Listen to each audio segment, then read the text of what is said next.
Have you ever looked at a designer label and just thought, am I saying that right? You're not alone. From Hermes to Bulgari, we're going to break down the names behind some of the world's most famous luxury brands. So let's learn the language of luxury together. So, how are you feeling? Pretty confident? Well, think of this as your own personal fashion tour around the world. We're going to be jet setting from Paris to Milan and even beyond.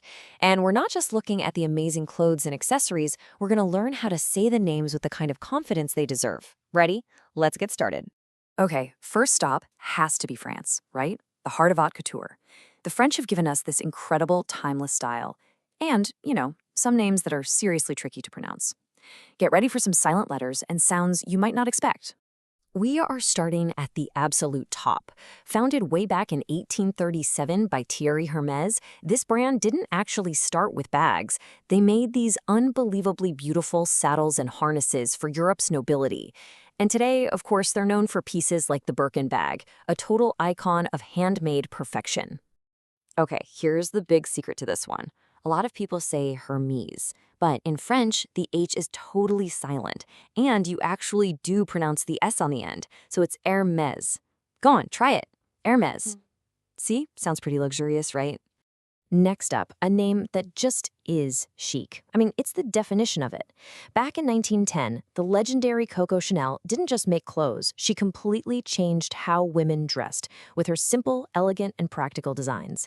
And, of course, she gave us the immortal Chanel No. 5. The key here is right at the start. It's not a hard ch sound, like in the word chair. The French ch is a really soft sh sound, so it's just Chanel. Super clean, 2 syllables, Chanel. It just flows, kind of like one of their classic tweed jackets.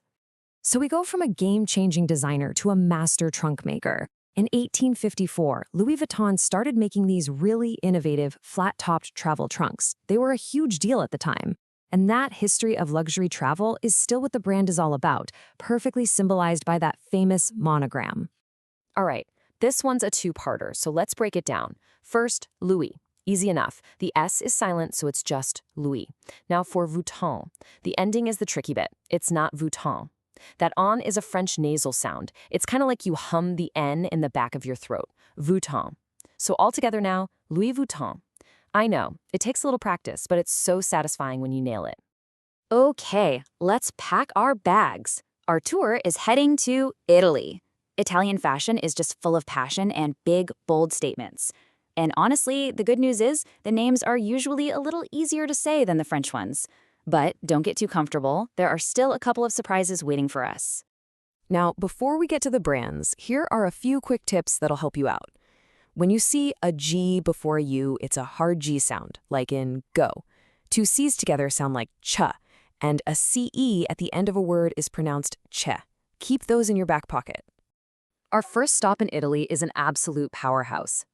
Gucci started out in 1921 as a little leather goods shop in Florence. And now, well, with its bold prints, those famous loafers, and that iconic double G logo, it's one of the most recognized brands in the entire world. The classic mistake here is saying Gucci, but remember that rule we just learned? The G is hard, so it's gu, and the CI part sounds like chi. So you just put them together and you get Gucci. Simple, strong. That's it. Next, we're getting into some serious drama and glamour. Gianni Versace started his brand in 1978, and it's always been about vibrant color and pure confidence. Just look at the Medusa logo. It's inspired by Greek art, and it's all about power and beauty. Okay, so a lot of us say Versace, but remember that Italian che ending? It's a che sound. So that gives us 3 clear syllables. Versace. Let's say it together. Versace. You can almost feel the passion in the name itself. From Milan, we're now off to Rome, which is home to Bulgari. This amazing jewelry house started in 1884. They're known for these incredible, bold designs with vibrant gemstones, and of course, the famous snake-inspired Serpenti collection. Okay, get ready for this one. This might be the biggest secret on our whole tour. You see that V, but you're supposed to say a U. How crazy is that? Well, it's because the brand uses the classical Latin alphabet, where the letter V was actually pronounced like a U. So it's not Bulgari. The real way to say it is Bulgari. What a great piece of fashion trivia to pull out next time you're with friends. All right, for our final stop, we're going to cross the Channel and the Atlantic to check out the UK and the USA. Now, the names here might seem a little more straightforward, but they have just as much history and style behind them. Let's kick things off in Britain with an absolute classic. Thomas Burberry founded his company in 1856, and he's actually famous for inventing gabardine. That's the waterproof fabric that he used to create the iconic trench coat, which is still a symbol of classic British style today. After all those tricky ones, this one is nice and easy, just like you'd expect from a classic British brand. You say it exactly how it looks. Burberry. A name that's just as timeless and reliable as that famous check pattern. And now we're heading to America to meet the master of minimalism.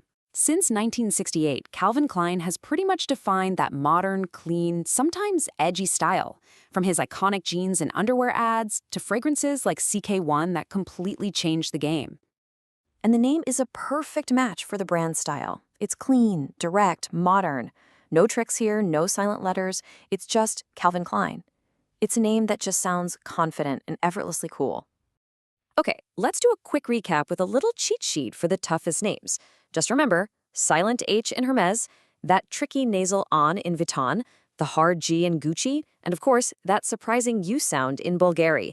Getting these right will make you sound like you really know your stuff. So we've walked through the history and we've decoded the names. And knowing the story and the right way to say the name, it just adds this whole new level of appreciation, doesn't it? It's way more than just a logo. It's a whole legacy. So, as we wrap up our tour, I have one last question for you. Which one of these amazing stories really speaks to your personal style?